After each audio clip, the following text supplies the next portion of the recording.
பங்காசினான் என்ற ஒரு பகுதி இருக்கிறது. There's a place called Kangasuna.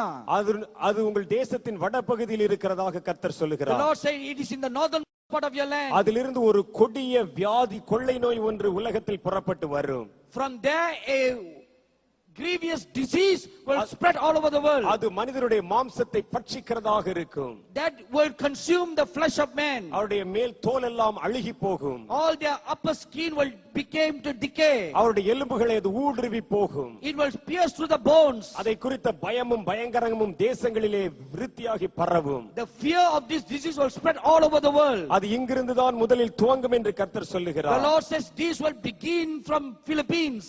அது பின்பு செபு என்கிற பகுதியிலே அது வியாபித்து வரும். It will then spread to Cebu. தேசத்திற்கு சவாலாய் இருக்கும். It will be a challenge to your nation. உங்களை கண்டு ஜனங்கள் பயப்படுகிற அளவுக்கு அந்த கொடிய நோய் வெகு வேகமாய் பரவி வரும். This disease will spread very widely so that every people will fear. அது பரவி பரவி உலகத்தின் பல தேசங்களுக்குள்ளும் பரவ ஆரம்பிக்கும். It will spread all over the land and then it will spread into many nations of the world.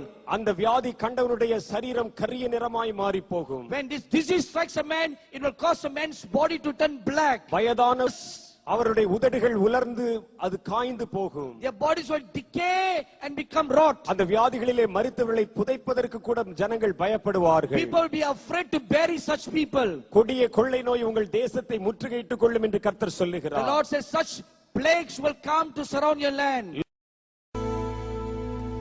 If my people will humble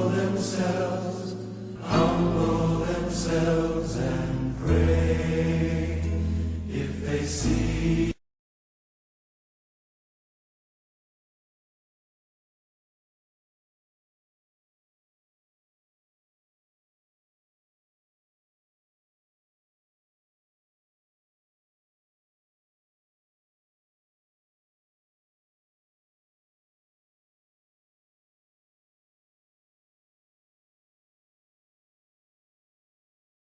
Nagkagulo sa isang pista sa Dagupan City dahil sa pumalpak na fireworks display.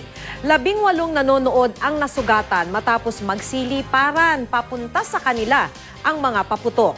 Makibalita tayo kay Mike Sabado ng GMA Dagupan.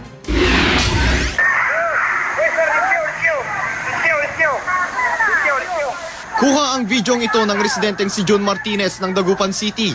Ang mga kababayan niya nagpulasan palayo sa St. John Cathedral matapos ang sunod-sunod na pagsabog ng mga paputok sa direksyon na kinaroroonan nila kahapon.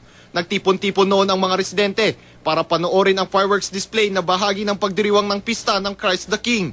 Ang masaya sanang pagtitipon, nauwi sa disgrasya. 18 ang nasugatan sa nangyari. Kabilang sa kanila ang 3 menor de edad. Nadala naman sila kaagad sa ospital at ngayon nasa mabuti ng kalagayan.